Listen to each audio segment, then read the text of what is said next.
passar a nossa palavra para nossa amiga Renata, com quem vai fazer o culto. Bom dia, gente. Bem, em homenagem ao Natal, que já passou, a gente hoje vai falar de duas grandes personagens responsáveis pela vinda de Jesus à Terra, e não sobre Jesus, que é o que a gente costuma falar.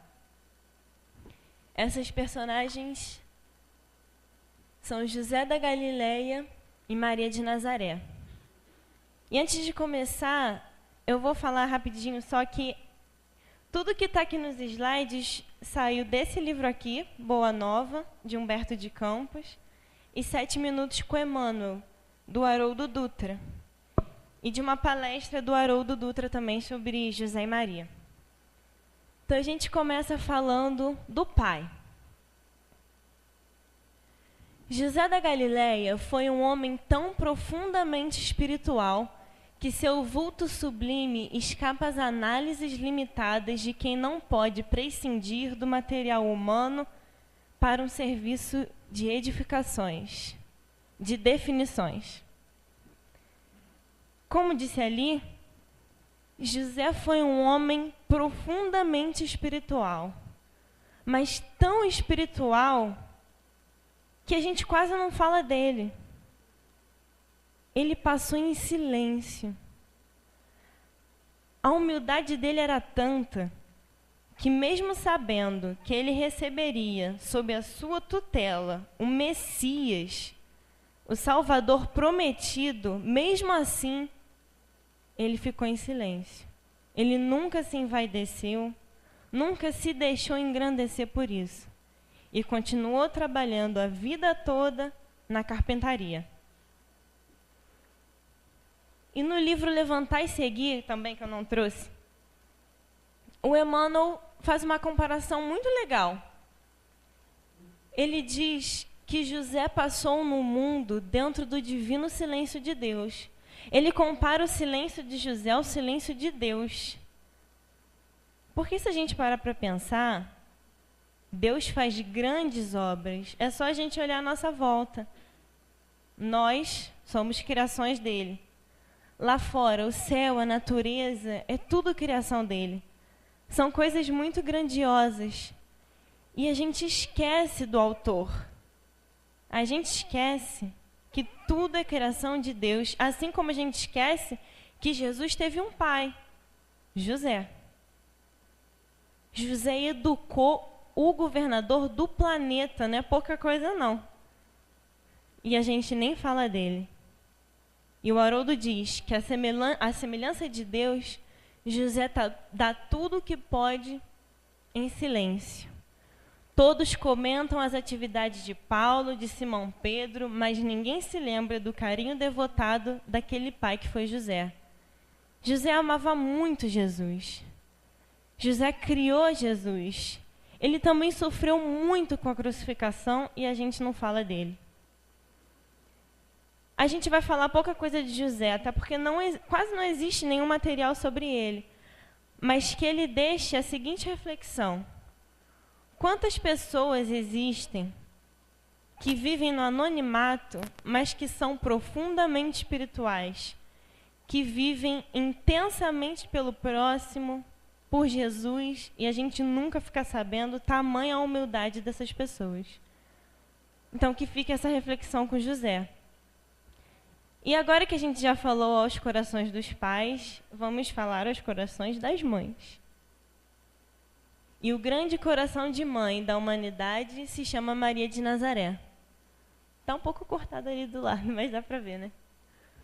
Buscando alguém no mundo para exercer a necessária tutela sobre sua vida, preciosa do embaixador divino, o supremo poder do universo não hesitou em recorrer à abnegada mulher, escondida num lar apagado e simples.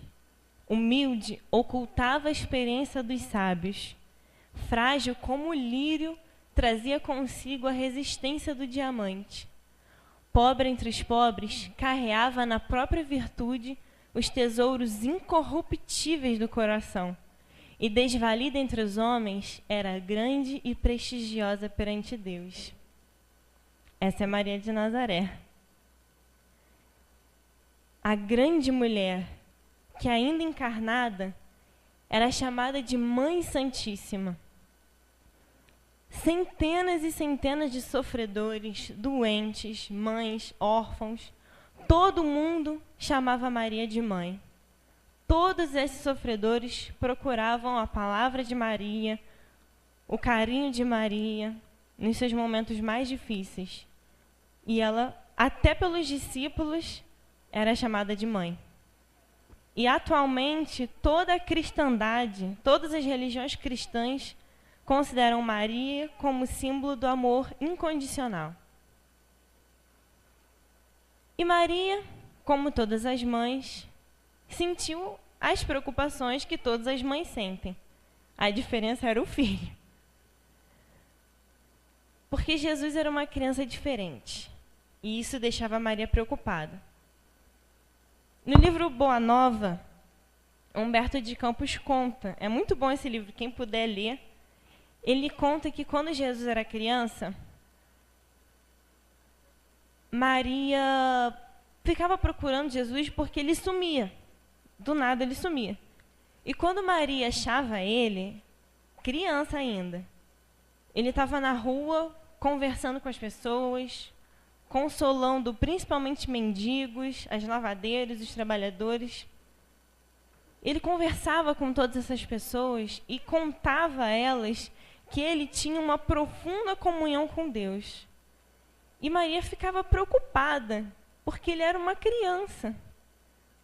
Teve um dia, se eu não me engano, está no capítulo 2 ou capítulo 30, eu não lembro, um desses dois, desse livro, que Jesus leva para casa 2 ladrões famosos da cidade, 2 ladrões procurados.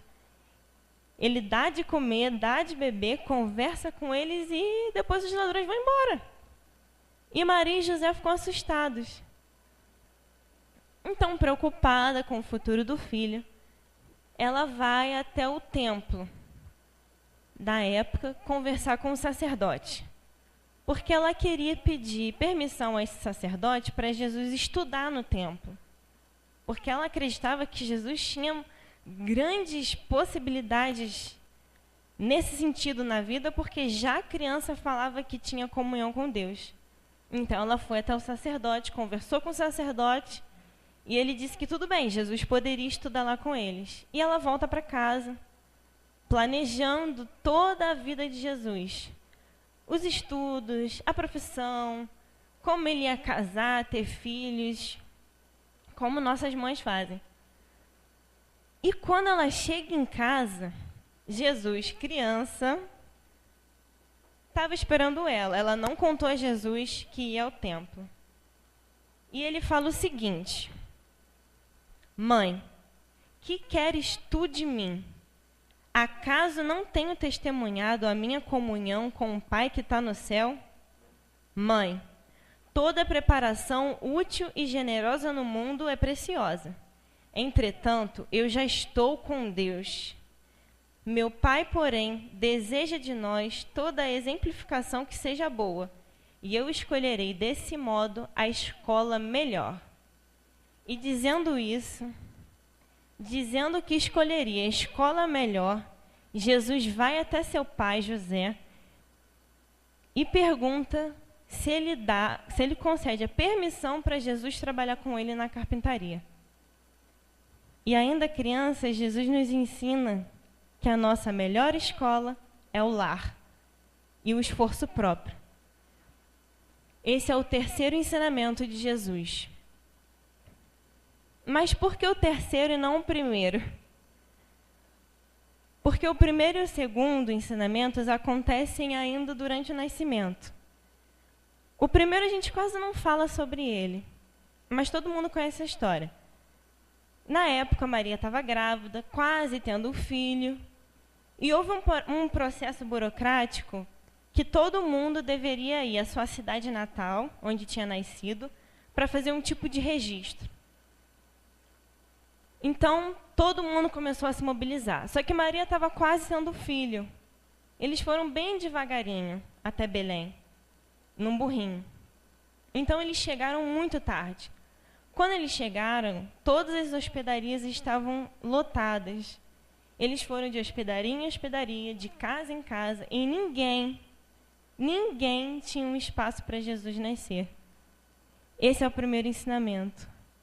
Por que não é assim até hoje? A nossa casa mental, o nosso coração não está ocupado demais com as coisas do mundo, que não tem nenhum espacinho para receber Jesus? Então, esse é o primeiro ensinamento antes mesmo de nascer. E o segundo já é mais falado, que é a humildade. O governador do planeta nasceu no lugar mais simples que tinha, junto aos animais. Seu primeiro berço foi uma manjedoura. Aqui ele nos ensina que a gente só é verdadeiramente grande quando se fizer pequeno. Mas esse já é mais comentado. Todo mundo aqui já é humilde, não tem mais o que falar. Então, voltando. E assim cresceu Jesus. E mais ou menos com uns 30 anos, ele começou as tarefas apostólicas. Então, Maria vê seu filho transformar água em vinho a seu pedido, alimentar multidões com pães e peixes, curar leprosos, fazer paralíticos voltarem a andar, cegos voltarem a ver, acalmar tempestade, despertar Lázaro e muitas milhares de outras coisas Jesus faz. Maria vê seu filho fazendo tudo isso. Imagina a alegria dessa mãe.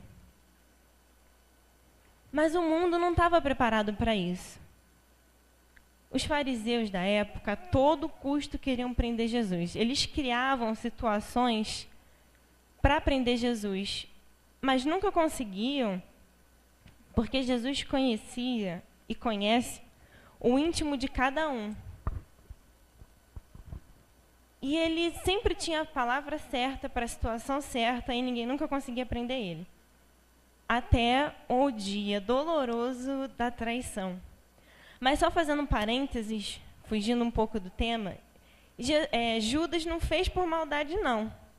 Que muita gente acredita nisso. Judas amava Jesus também, como todos os outros apóstolos.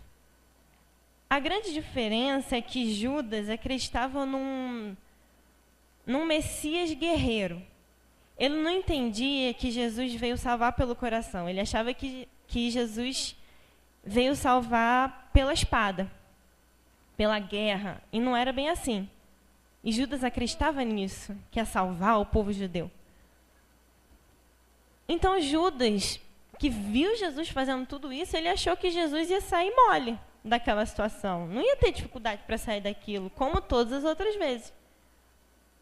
E ele fica tão desesperado com o que aconteceu que ele se suicidou depois, para quem não sabe. Mas, fechando parênteses. E Jesus foi condenado. E o Humberto de Campos diz, no livro Boa Nova também, que do instante do Monte das Oliveiras, que foi quando Jesus pediu a Pedro, Tiago e João para orarem com ele, e eles dormiram, do instante do Monte das Oliveiras até a crucificação, o vulto mais emocionante que havia em toda Jerusalém era o de Maria. Agora imagina a dor dessa mãe que viu a mesma multidão que Jesus curou, agora condenando Jesus.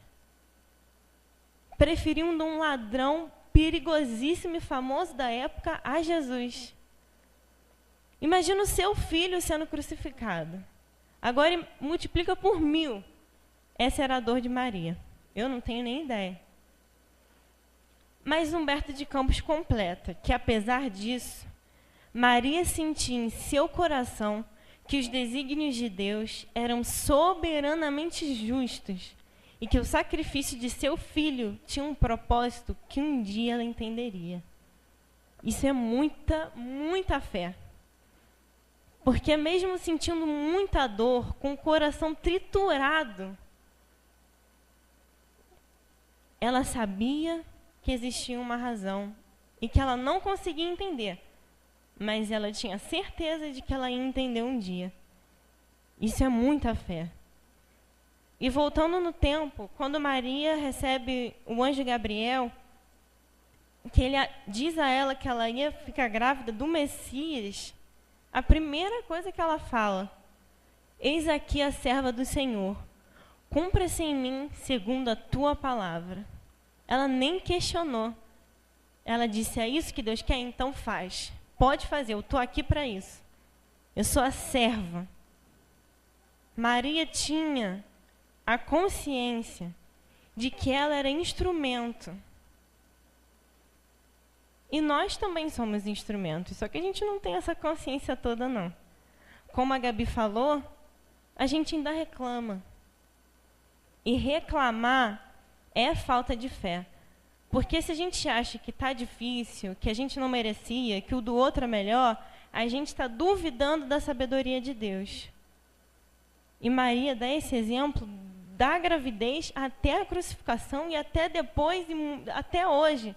Ela dá esse exemplo de renúncia, de consciência de que ela é um instrumento. Mas falando em fé, o Haroldo Dutra fala uma coisa muito legal sobre fé. Ele diz que fé é diferente de acreditar. Porque quando você acredita, você fala: eu acredito em Deus. Mas quando você tem fé, você fala: eu sei que Deus existe. É muito diferente. Acreditar é quando você se envolve, mas fé é quando você se compromete.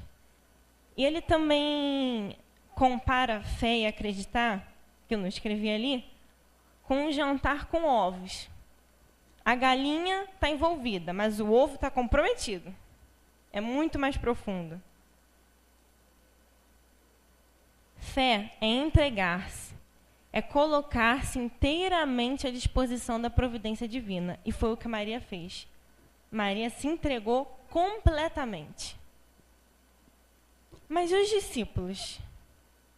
Na crucificação, onde estavam os discípulos? Eles tinham fugido com medo. Mas o Haroldo fala que eles só fugiram com medo porque até aquele momento eles estavam envolvidos e não comprometidos. Tem muita diferença. Se eles estivessem comprometidos como Maria, eles não teriam fugido nem ficado com medo. Até que João rompe esse silêncio e fica ao lado de Maria. Então, gente, essa é Maria de Nazaré, a mulher que viu seu filho ser médium direto de Deus no consolo e auxílio incansável a multidões de sofredores. A mulher que viu seu filho marcar a história da humanidade para sempre, deixando um eco eterno de seus ensinamentos ao longo dos séculos. E para terminar, muito rápido, eu vou ler para vocês um texto. Muita gente não conhece a desencarnação de Maria. E no livro Boa Nova, de Humberto de Campos, ele conta isso para a gente, no capítulo 30. Aí eu selecionei aqui as partes mais emocionantes, digamos assim, desse capítulo. É muito rapidinho. Só para vocês entenderem, mais ou menos, que eu cortei, né, muita coisa do capítulo, não ia dar para ler, tem só um pedacinho. Isso aqui aconteceu alguns anos depois da crucificação. Maria já morava com João. E João pregava na cidade sobre Deus, enquanto Maria, na casa deles, atendia aos sofredores, aos doentes. Centenas de sofredores procuravam o colinho de Maria. Todo mundo chamava ela de mãe nessa época, como a gente já falou.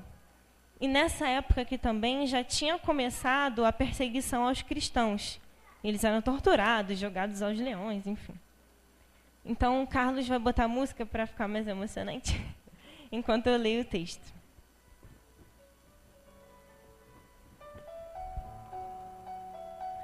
Num crepúsculo estrelado, embora a soledade do ambiente, enlevada nas suas meditações, Maria viu aproximar-se o vulto de um pedinte. Minha mãe, exclamou o recém-chegado, como tantos outros. Venho fazer-te companhia e receber a tua bênção. Maternalmente, ela o convidou a entrar. O peregrino lhe falou do céu, confortando-a.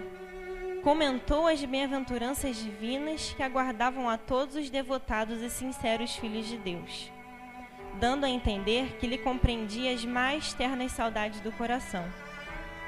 Maria sentiu-se empolgada. Que mendigo seria aquele que lhe acalmava as dores secretas da alma saudosa? Nenhum lhe surgira até então para dar, era sempre para pedir. Onde ouvira noutros tempos aquela voz meiga e carinhosa, que emoções eram aquelas que lhe faziam pulsar o coração de tanta carícia? Seus olhos umedeceram de ventura, sem que conseguisse explicar a razão de sua emotividade.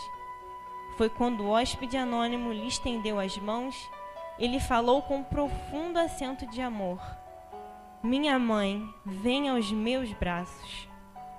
Nesse instante, fitou as mãos nobres que se lhe ofereciam num gesto da mais bela ternura. Tomada de comoção profunda, viu nelas 2 chagas, como as que seu filho revelava na cruz, e instintivamente, dirigindo o olhar ansioso para os pés do peregrino, divisou também aí as úlceras causadas pelos cravos do suplício. Não pôde mais. Não conseguiu dominar o seu intenso júbilo. Num ímpeto de amor, fez um movimento para se ajoelhar. Queria abraçar-se aos pés do seu Jesus e osculá-los com ternura. Ele, porém, levantando-a, cercado de um halo de luz celestial, se ajoelhou aos seus pés e, beijando-lhe as mãos, disse: sim, minha mãe, sou eu. Venho buscar-te, pois meu Pai quer que sejas no meu reino a rainha dos anjos. Maria já não falava.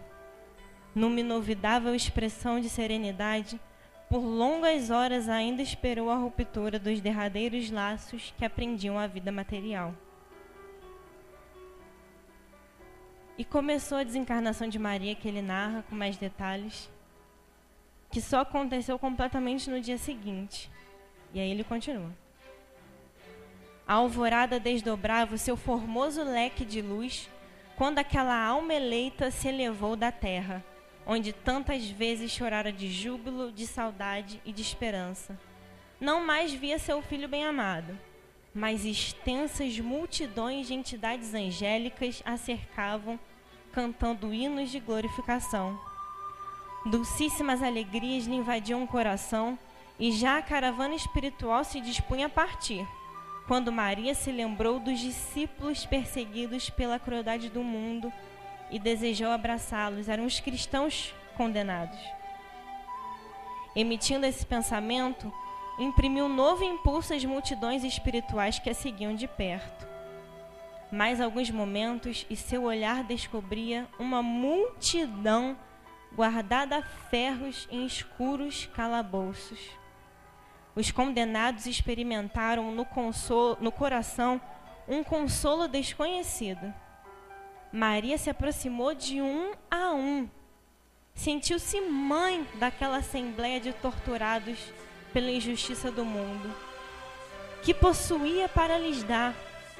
Recordou então que seu filho deixara a força da oração como um poder incontrastável entre os discípulos amados.